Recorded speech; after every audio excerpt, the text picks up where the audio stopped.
hacer para la bendición? Las farolas del instinto se encendieron, ahora se ve mejor. Se hizo la luz. Queridos vinonautas, mi nombre es Javier Méndez y soy sommelier y esto es Arte y Vino, un programa que arranca hoy para mezclar, bueno, como su propio nombre indica, el arte y el vino. Por aquí van a pasar grandísimos artistas sobre los que vamos a profundizar sobre su vida, y otra de las cosas que vamos a intentar es que pasen un rato ameno y aprendan un poquito de vino. Vamos a mezclar las vidas de esos artistas, su obra, las cosas que ellos han hecho. Vamos a intentar aprender un poquito más de ellos y conocerlos mejor. Y, por supuesto, entre medio de eso vamos a ver la vinculación que ellos tienen con el mundo del vino y de qué manera todos podemos aprender. Tengo a mi lado dos personas muy importantes para mí. En estos momentos no se ven, pero pronto las van a conocer. La primera, a mi izquierda, tengo a mi productor, la persona culpable, en el buen sentido de que hoy nos encontremos aquí, en este programa de Arte y Vino. Se llama Pablo Sotolongo y es... Ahí le tenemos a mi lado. Es la persona que yo hacía un tiempecito que ya no estaba en los medios y él pensó que yo era la persona ideal para dirigir este programa. Pablo, muchísimas gracias por confiar en mí. Le agradezco muchísimo porque gracias a eso hoy estamos en este programa al que deseamos una larga vida y deseamos que sea del agrado de todos ustedes y le disfruten muchísimo. Gracias, Pablo. Muchísimas gracias. Sí, Javier, yo creo que es bueno que se diga como parte del proceso televisivo cuando pensé en este tema del vino, porque soy aficionado al vino, me gusta consumir vino con medida. Creí que en algún momento, sabiendo que usted era sommelier, nos podía dar algunas indicaciones sobre el manejo, la cava, los maridajes. Pero quiso la vida y a partir de la conversación que hemos tenido, quisimos hacer, a Dios gracias, a partir de la conversación, reitero, con Javier, hacer un programa más amplio, más artístico y donde, como ya él dijo, podamos mezclar el vino y el arte. Porque al final, vino el arte. Van ¿verdad? unidos, sí señor, van unidos, exactamente. Bueno, si me ven la cara de felicidad... Es por muchos motivos. El primer motivo, por este inicio de este programa que pretendemos va a ser muy bonito y muy interesante. Pero aparte de darle las gracias a mi amigo Pablo como productor, yo creo que sería absolutamente imposible arrancar este programa con un invitado mejor que el que tengo hoy. He tenido, o sea, normalmente no lo suelo hacer, pero tengo un montón de anotaciones porque no solamente es un invitado ilustre, sino es un amigo mío personal que ha tenido bueno, la deferencia conmigo de venir a inaugurar. No podía ser una persona mejor que ella. Y la verdad, no sé muy bien cómo presentarle, porque para mí simplemente es un genio. Es músico, es compositor, es productor, es arreglista, es guitarrista y es cantante. Es todo. Es mi amigo Pavel Urquiza. Bienvenido, Pavel. Muchísimas gracias por estar aquí con nosotros. Es un honor tenerte aquí, maestro. Y vamos a hablar un poquito bueno, iba a decir de tu vida y de tu obra, pero es bastante complicado porque tu vida y tu obra son tan amplias que vamos a ver qué podemos tocar. Vamos a hablar y a disfrutar del momento. Vamos a tocar todas las facetas. Vamos a empezar por lo primero. Pavel, nombre, nacido en Kiev. Nacido en Kiev, en Ucrania, en el 1963. Y me han dicho que estaban haciendo una misión, estaban tus padres. Mis padres, muy jovencitos, fue la primera brigada que fue a estudiar a la Unión Soviética, en la época, tú sabes, principio de la Revolución Cubana, y los mandaron para allá, a los dos jovencitos. Nací yo, ahí te tuvieron. accidentalmente, de alguna manera nací, a los 3 meses me mandaron para Cuba. Eso te iba a decir, que si tenías algún recuerdo, no porque estuviste muy poco tiempo. No, para nada. Estuviste muy poquito tiempo. No recuerdo de nada, 3 meses en Cuba ya. De nada. Hasta los 29 después. Ya, qué bueno. Mira, como te digo, bueno, vamos a intentar tocar un poquito todas las facetas, como músico, como compositor, como productor. yo creo que he hecho la tarea y creo que te voy a poder... y como te digo, me he hecho unas cuantas anotaciones porque no quiero dejarme nada interesante al aire. Lo primero, con todas estas cosas que te he definido como músico, compositor, productor, arreglista, guitarrista y cantante, ¿con cuál de estas cosas te sientes más identificado? ¿Cuál que es más que es tuya? Yo me siento, sobre todo últimamente como productor, me siento más activo. Producir música es lo que me apasiona. Porque además ahora lo he mezclado con todo esto de la inteligencia artificial, me he metido en eso. Y estoy haciendo trabajos mezclados con música. Luego te vamos a preguntar para que nos cuentes de tus trabajos. Y entonces me gusta todo, me gusta componer, me gusta hacer música, pero sobre todo producir música y colaborar con otros artistas, irme por el mundo como el proyecto La Ruta de las Almas, que hay más de 100 músicos. Lo tengo. Entonces, yo creo que sí que producir música. Producir en estos momentos. Musicales como Yo creo, bueno, lo primero, esto no es una entrevista, básicamente es un coloquio entre amigos, Sí, claro. como si estuviéramos en la sala de nuestra casa. Yo creo que quizá, a lo mejor te digo una tontería, quizá ha habido épocas donde te has sentido más cantante, otras épocas te has sentido más tal, y a lo mejor en estos momentos por supuesto. lo que más te apetece Cuando es eso, ¿no? Cuando empecé lo que hacía era componer. Soy licenciado en Economía de la Industria en la Universidad de La Habana, que es Economía y que es Industria, ¿no? Entonces vengo del mundo del teatro y empecé a trabajar muy joven, como a los 20 y pico años empecé a trabajar en el grupo de teatro de mi abuela en Cuba. Y yo creo que ahí empecé a componer canciones, bueno, un poco antes, ¿no? Pero primero empecé como compositor, componiendo canciones, cantando. Y después llegó el momento en que cómo produzco esto, cómo llevo esto, cómo lo plasmo en un arreglo musical. Y poco a poco fui estudiando y me fui haciendo autodidacta. Y bueno, al principio empecé con Gema Corredera, Gema y Pavel. Nos fuimos a España y ahí empezó. El primer disco nuestro es del año 1994. Yo te iba a preguntar ahora, porque quiero llegar a ese punto como que por partes. Mira, Pavel empieza a tocar la guitarra y a componer en su adolescencia. Sí, en adolescente, sí. ¿Qué persona o de qué manera te inculcan el amor por la música Pues mira, hasta la adolescencia? O sea que yo creo que eso es una cosa que viene, como crecí en el mundo del teatro, la música desde muy joven empezó a llamarme la atención. Pero yo estuve becado en Cuba, en una escuela que se llamaba la Escuela Vocacional Lenin, estuve becado. Y ahí había un amigo que tocaba la guitarra, sabía todas las canciones de toda la trova de ese momento y todo eso, se llamaba Ramón Ventoso, que después se convirtió en un matemático. Y yo con él fue con el que primero empecé a tocar la guitarra.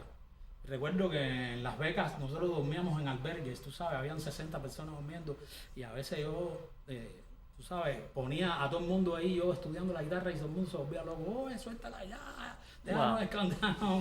Pero entonces fue el primero que me enseñó a tocar la guitarra y ahí empecé poco a poco. ¿No hay antecedentes de parte de tu familia ni nada? De parte de mi familia, yo tengo mi abuelo que yo no conocí, el padre de mi padre, Gilberto Urquiza, que fue un gran compositor y tuvo varios grupos en Cuba, el trío Urquiza, el trío Habana. Después se fue a México, como en el triunfo de la revolución se fue a México y ahí tuvo otra familia, pero yo no lo conocí. Gilberto Urquiza, por ahí me viene la sangre, ¿no? De la música.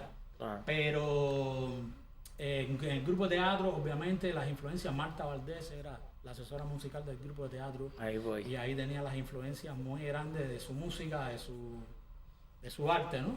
Pero realmente para tocar el instrumento fue cuando estaba becado, como a los 14, 15 años por ahí. ¿Y qué ocurre en el 1990 que cambia tu vida musical y personal? No, nada, que Marta Valdés me llama para formar parte de una peña que ella hizo en La Habana, justo en el patio de una casona colonial del Vedado, que pertenecía a Teatro Estudio, y me llama, me invita a Gema Corredera por su parte, y ahí surge el dúo musical Gema y Pavel, que bueno, para mí es lo más importante que yo he hecho musicalmente en toda mi carrera musical, ¿no? O sea, valga la redundancia, porque estuvimos desde el año 90 hasta 2012 más o menos, 2010, 2011, 2012, no me acuerdo, sí, creo que 2012, con un periodo ahí de un par de años, que no, pero imagínate, más de 20 años, casi 20 años trabajando juntos, 20 y pico, y ahora hemos vuelto otra vez a hacer cosas, y con discos muy emblemáticos, no solo para nosotros, sino de alguna manera en la historia de la música cubana reciente y contemporánea hay un... Bueno, vamos a Porque aprovechar. además tuvimos la suerte también de trabajar con músicos que son... Bueno, ahora los voy a citar unos cuantos. Ahora voy a citar unos cuantos. Vamos a aprovechar el momento porque, bueno, Pavel tiene una relación personal de amistad de muchísimos años, muy bonita con Gema, pero yo personalmente adoro a Gema, soy amigo de ella, tengo ese orgullo y bueno, no ha podido estar aquí con nosotros, pero desde aquí Pavel y yo la mandamos un besito grande. ¿Seguro? Porque ella tiene un viaje ahora pendiente, no sé si es mañana o pasado y no ha podido estar, pero bueno, la mandamos un besito de aquí y la queremos mucho, simplemente que quede constancia. Ahí voy a la siguiente parte. En 1990 Gema y Pavel abren un capítulo en la historia, definitivamente en la historia de la música cubana. Y ustedes han hecho cosas, han compartido escenarios. Yo tengo aquí unos poquitos que me he podido apuntar, pero es una locura. Con Ketama, de mi tierra, con Alejandro Sanz, con Tito Puente, con Pablo Milanés, con Martirio, con Compay Segundo, con La Vieja Trova, Marta Valdés, por supuesto, con Carlos Cano, con Pedro Guerra, y ahí me agoté. Pude seguir apuntando, pero me agoté. Con Ketama incluso grabamos en un disco de ellos. Y yo compuse con ellos, en los 3 últimos discos de Ketama, yo compuse temas ahí con ellos. Ha sido, de verdad que hemos tenido una inmensa suerte y un inmenso privilegio de haber estado con todos esos músicos y además de haber también grabado con músicos genios de la música como Robertico Carcasé, December Bueno, Elmer Ferrer, esa gente que grabaron el primer disco nosotros, que eran jovencitos y le aportaron a ese disco una magia increíble, Trampas del Tiempo.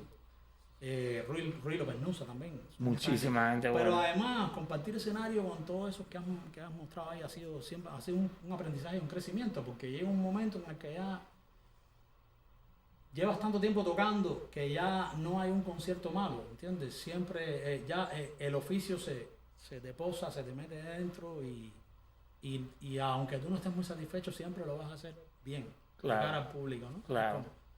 Y eso fue todo nuestros primeros años que fueron ahí en España. Tremendo. Maravilloso. Tremendo. Vamos a los primeros años en España fueron intensos. Locos. Vamos a llegar a ese punto. Mira, ese camino te lleva aparte ya sales de Cuba, te llega a viajar, a conocer un montón de países. Y yo no sé si eso hace que tú, con lo creativo que eres, yo me he apuntado aquí, algunos tienen mucha cultura musical de muchos estilos. Yo me he apuntado aquí unos cuantos. Feeling progresivo, guaguancó, flamenco, tango, flamenco con son, bolero, feeling, bomba, macuta, timba, funk, chachablú y trovallás. De verdad que de verdad. Son cosas. Tú sabes que todas esas cosas se hacen un poco para llamar la atención en las, wow. ¿sabes? Con las cosas de las plataformas y las redes sociales y el marketing. Increíble. Pero esas son cosas músicas que yo fusiono en mi propia Pero has música, hecho cositas. Están ahí. Has hecho cositas con esos estilos. Y el feeling progresivo, de hecho es un disco que se llama así, Feeling Progresivo, porque el feeling no es otra cosa que las influencias del jazz en la música cubana, que en los años 40 empezó con José Antonio Méndez, César Portillo de la Luz, Elena Burke, Omar, toda esa gente que empezaron en esa época en casa de, ¿cómo se llamaba?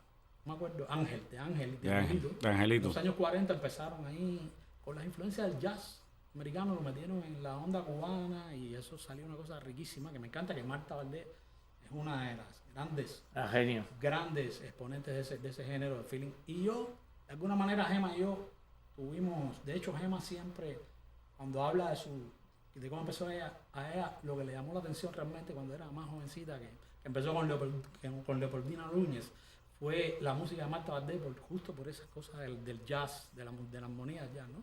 Entonces nosotros de alguna manera pasamos por todo ese filtro de la nueva trova, toda la cosa de la música cubana, todo lo de la rumba y la música folclórica, la trova tradicional, y lo metimos en esa influencia también del feeling, más toda la cosa rítmica de la rumba y de los afrocubanos. Y entonces por eso de alguna manera es como un feeling progresivo, ¿no? Porque es como... En los años 90 es como coger ese feeling y meterlo junto con la rumba, la música folclórica de los orichas de Cuba, con la trova tradicional y con toda esa experiencia que nos dio y toda esa sabiduría que nos dieron las letras un poco de la nueva trova, ¿no? de enfrentar las letras desde un lugar poético y de leer poesía y eso, ¿no? Claro. Entonces yo creo que ahí donde está el feeling progresivo, pero todo eso, rumba, macuta y todas esas cosas son como... Claro, son como porque pinceladitas. todo eso está metido ahí adentro, ¿no? Por ejemplo, el flamenco, hay uno que dijiste ahí, ¿cómo es el flamenco son? No, es que yo los tuve que apuntar porque imposible acordarse. Feeling progresivo, guaguancó, flamenco, tango, Guaguancó, flamenco con son, Guaguancó flamenco, sí. bolero, feeling, bomba macuta, timba funk, chacha blues y trovallas. Guaguancó flamenco, imagínate, al irnos a vivir a España y chocar con el flamenco, te das cuenta que hay unas cantidades de cosas ahí que están enraizadas en la música nuestra, así venir, tenemos una raíz común, ¿entiendes? Entonces, obviamente en Cuba se desarrolló de una manera, ahora creo que estamos bastante mezclados de nuevo, hay como una ida y vuelta, ¿no? Y el tango flamenco es una cosa que es un tema que se llama Alma y Luna, en el que yo hago una cosa con una clave flamenca, pero también entra la clave de la rumba. Entonces ahí ya ves, esto es un guaguancó flamenco, ¿entiendes? Pues yo creo que eso es lo más bonito que tiene la música, que o sea, Y además, es infinita las claro, posibilidades. y ¿no? Javier Rival, que es un gran exponente de la música de autor de España, un monstruo, Javier Rival, y a Saray Muñoz, que es otra cantante, una flamenca, una gitana que tiene un arte guilla que vaya, que se la pisa. Los gitanos normalmente tienen mucho El arte. duende, como dice ella, en el documental La Ruta de las Almas, ella dice, porque los cubanos y los gitanos al principio, no, pero ya cuando entramos y encajamos, tío, ya entramos, ¿no? Ella dice, el duende nos junta y bueno, de hecho ahí está el ejemplo, Alain Pérez, Monstruo. tocando con Paco Lucía y con todos los grandes. Entonces, Fernando Fabier, que es un gran músico que ya hasta los gitanos estudian con él el flamenco porque ha aprendido tanto todo eso. Entonces ya eso está ahí mezclado. Yo le digo música iberoamericana del mundo. Tú fíjate si De empastan. Persia a la Patagonia. Fíjate si empastan. Que hay una anécdota, yo como español, ¿no? Al fin y al cabo, he seguido, para mí, Paco Lucía es lo más grande. Pero, evidentemente, paralelamente a eso, seguía Olaín, porque empezó con Paco de bajista. Y hay una anécdota súper bonita de un tour o de una esa de conciertos que ellos iban a hacer y le negaron la visa a Olaín. Y creo que Paco se negó a hacer la gira y gracias a eso hizo presión y le liberaron la visa porque decía Paco que sin Alain no iba. Y en ese momento Alain estaba en otra fase de su carrera y hacía cosas como bajista de Paco, ¿no? Ni siquiera es lo que es ahora Alain, ¿no? Ha habido muchas idas y vueltas ahí. Hay un músico que se llama Osvaldo Barona, el sí que le decían que fue uno de los precursores de lo que después empezaron a tocar los flamencos, como el Piraña o como Bandolero en la percusión. Lo que pasa es que ese muchacho tuvo un problema, estuvo preso, tuvo un problema grave y se desapareció del mapa. Pero hay mucha gente que ha ido mezclándose con la cosa del flamenco y los gitanos han empezado. No sé, cuando nosotros llegamos allá también la gente se encandiló con la música. Nosotros en el año 94 lo que conocían era Silvio y Pablo y esto de nosotros era como, ¿y esto qué hacen ustedes? ¿Qué cosa es esto? Es que vosotros abristeis mucho camino, no solo a ustedes, sino a otra gente. Y todo eso devino en que después nosotros hiciéramos Habana Abierta. Habana Abierta. Porque todo el mundo nos decía, ¿pero ustedes qué hacen? ¿Qué es esto? No, esto es una vez en Cuba, la música ha evolucionado, y hay unos muchachos también allá, y empezamos a hablar de todos ellos, de Anito, Alejandro, de Kelvin, de Bori, de Medina, de Pepe del Valle, Villalón, Barbería. Gente muy talentosa, Entonces, ahí surgió todo ese proyecto que fue que devino primero en Habana Oculta, en un disco que grabamos en La Habana en el año 95. Nos fuimos con $7,000 para allá, que nos dio la discográfica, que los convencimos en un apartamento en La Habana, clandestinamente grabamos ese disco. Wow. Y eso vino en todo lo que vino después, ¿no? Año 95. Ya después vino el disco Habana Abierta. Y después vino el 24 horas, que es el otro disco, ¿no? Maravilla. Mira, has hecho muchas composiciones propias, muchísimas, pero también has trabajado en la parte de composición y también he tenido que anotarme, porque aparte mucha de la gente que me ha anotado me parece tan interesante que no quería que ninguno se me escapara. Artistas de talla mundial como Ana Torroja, sí, la MK, ¿no? Ella grabó un tema mío. Ok, Ana Torroja, Miguel Bosé. Los dos grabaron ese mismo tema, lo hicieron después en un disco que se llama Girados. Ok. Un tema que se llama Diosa de Cobre. Ok. Se llama Ochun, Es un tema pauchún. Pauchún. Sí, Abita, Ketama, Cristina del Valle, Yusa, Luis Enrique. sí, esa gente. Un montón de grandes. Sí. Esa gente tú has hecho composiciones para ellos. Albita me encargó, aparte que es mi amiga y la admiro, que es una... Un besito para Albita desde aquí. Sí, señora, Albita grande. Ella me encargó ella estaba haciendo un disco que se llama Toda una vida, y quería hacer una parte de música afrocubana y me encargó una suite ahí, yo se la hice. Pero después hemos hecho cosas así juntos y ahora cada rato nos vemos y queremos hacer cosas, tú sabes, seguimos siendo siempre. Después le hice una versión para un tema de ella que se llama ¿Qué culpa tengo yo de haber nacido en Cuba? Con una pila artista también. Y Luis Enrique le produjo un disco en el año 2005 que se llama Dentro y Fuera. Y es un gran amigo también, un monstruo, tremendo músico, tremendo artista. Un tipo que siempre está buscando nuevos lenguajes. Nunca se quedó encasillado ahí Él era el príncipe de la salsa. Y como siempre él me dice, y ya yo lo he tomado a decir, primero fue lunes que martes, ¿no? Es decir, él era el príncipe de la salsa ya de los 80, después lo que pasa es que él no se quedó ahí encasillado. Y es un gran músico. ¿Qué más me dijiste? Bueno, te he dicho... Yusa. Su primer disco se lo produjo yo. Yusa, Cristina del Valle. Cristina del Valle, que me cantó un tema mío. Ella lo grabó con... un tema que se llama El secreto de Orión.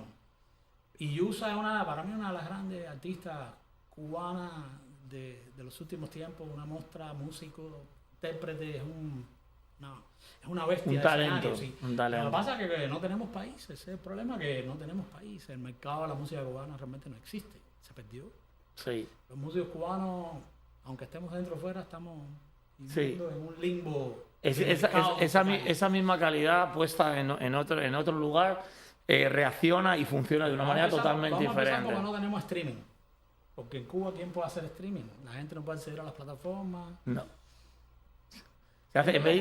Bueno, ahí ese tema de conversación salió hace poquito y fue muy interesante, aunque no es lo que nos gusta o lo que hablamos, estaban hablando con el tema del reggaetón, ¿no? Que estaban diciendo que muchas veces la diferencia entre la gente de Puerto Rico a nivel de reggaetón y todo eso y algunos otros artistas con muchísimo talento de Cuba muchas veces tiene que ver, yo creo que lo decía Lenier. Yo creo que Lenier es el que hace poco decía algo así, que las posibilidades son diferentes. No, por supuesto, imagínate tú, y además el reparto, que es otra cosa, diferente al reggaetón, tiene su cosa, el reparto, que es urbano. El reparto es la clave de la rumba, el reggaetón de alguna manera es la clave de la bomba, y de la cumbia, es decir, es una clave latina también, ¿no? Son claves latinas, eso es lo grande que tiene. Lo que pasa es que todos estos monstruos como el Tiger o el mismo Lenier o Wampi, ¿no? O el mismo Chocolate no tienen... Si ellos generan 3 millones de streaming, si tuvieran un país generarían 30 millones. 30 millones, que es lo que pasa, con la gente de Puerto Rico. Porque en Cuba nadie puede. Ya está. Tú no puedes acceder a Spotify, ni a Apple Music, ni está claro. a ningún. Entonces, está claro. Y YouTube, malamente.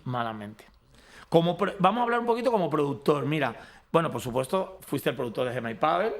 Pero Gemma también, los dos. Pero también has hecho cositas con Omar Portuondo, Virtudes Moreno, Giselle Solís, Habana Abierta, Juniel Jiménez, Sofía Rey, Sofía Toselo. No. ¿Te gusta la producción musical? Me encanta, te lo estoy diciendo. Eso es lo que está ahora. Yo siento que eso es lo que mi fuerte yo creo que es eso, producir música. Porque además siempre trato de llevar al artista, siempre trato de ver cuál es el mundo, de dónde viene el artista, ¿no? Y me voy por ejemplo, Giselle Solís, que es boricua, ese disco a mí me encanta porque me metí ahí en la onda de la bomba, de la plena y todo eso, y entonces el disco ese tiene una cosa de fusión con todas esas músicas, pero a la vez moderno, entonces me gusta. Y Juniel Jiménez es un 3-0 cubano que vive en Nueva York, que es un monstruo. Espectacular. Increíble y bueno, tuve el privilegio de producir con él el primer disco de él y tocar, y lo grabamos casi en vivo ahí en New York, en el estudio de Tony Bennett. Wow. Que ya no existe ya casi, creo que ese estudio ya no existe.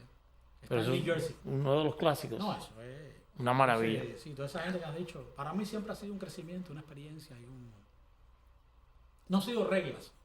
Pero es que eso es lo que hace crecer, eso es lo que hace que no te encasilles y lo que hace que sigas creciendo. Y bueno, ya te digo, cuando yo empecé nosotros nos conocemos personalmente, igualmente yo te considero mi amigo, pero claro, cuando he profundizado, es que es excesivamente rico todo lo que has hecho. Es rico, o Me sea, siento de verdad que... has hecho muchas cosas. Me siento privilegiado Pues estás por tranquilo. haber tenido esa posibilidad, ¿no? Y hacerlo desde... Porque eso no era con que alguien ponía un dinero en una discográfica, eso era, tú sabes. Sí. Vamos a decir que son proyectos personales de los artistas Ajá. que con mucho amor han querido hacer sus discos y yo también les he puesto ese amor. Claro. No sé, aquí no se trata de dinero, se trata de, Sí, muchas de veces. pasión y En de música amor. seguro. Desgraciadamente, estamos en televisión y eso quiere decir que ahora vamos a hacer una pequeña pausa. Yo tengo una pregunta para Pavel de un proyecto de él. Yo no sé si en el tiempo que nos queda probablemente no va a tener tiempo de explicarlo. No sé, Pablo, si hacerle la pregunta ahora. Nos quedan 2 minutos. 2 minutos, ok. Aprovechalo. Háblame del proyecto Congri Ensemble. Con Green Ensemble, ese proyecto me encanta. Justamente hoy puse un TBT de ese proyecto de 2018, un concierto en Austin, en un auditorium. Es un proyecto que coge la música cubana desde 1851, en el que se hizo la Bayamesa, hasta 1941, que se hizo Drume Negrita, que lo compuso Ernesto Grenet. Todo el mundo dice que es Eliseo, pero es Ernesto Grenet el que compuso. Y lo hago con instrumentos antiguos. Cojo una guitarra romántica, y yo tengo una guitarra romántica de 1870. En España tocaba con otra guitarra romántica, y con instrumentos antiguos, cornetos mudos, flautas barrocas, con trabajo, percusión y también viola de gamba o vihuela de arco, como se llama originalmente en el instrumento. Todo con instrumentos antiguos para buscar una sonoridad que yo imagino pudo haber existido en ese momento en que esa música se hizo, ¿no? Cuando Cuba todavía no era Cuba. Cuando Cuba era todavía territorio de ultramar Qué bonito. del Reino de España. Qué bonito, qué romántico, qué cosa. Se llama Pavel Urquizy Congri Ensemble, Congri, porque Congri es una palabra que significa congreso, que es el congreso, viene de los haitianos, de los franceses que llegaron al oriente de Cuba, y el congri, porque el moros y cristianos es el arroz con frijoles negros, pero el congri es el frijol colorado. Ajá. Entonces congri es congreso, el congreso de los negros y los blancos, ¿no? Entonces eso, me encantó eso y le puse Congri Ensemble porque es como un congreso, pero a la vez es como un plato, una degustación. Yo le digo la raíz de la raíz, ¿no? Bello, yo lo estuve ahí buscando, lo estuve No he viendo. un disco todavía, he hecho bastantes cosas. Curiosamente aquí en Estados Unidos he tocado en varios auditorios, varios performing arts con ese proyecto porque les gusta más. Yo proyecto imágenes y hago Eso es precioso. historias. Vamos a hacer, lo que nos quedan son unos poquitos segundos. Vamos a hacer una pequeña parada, pero no se nos vayan porque lo que viene es, si cabe, mejor todavía que lo que hemos hecho. Créanme, hay una sección muy bonita. Vino y placer para la bendición. Las farolas del instinto se encendieron, ahora se ve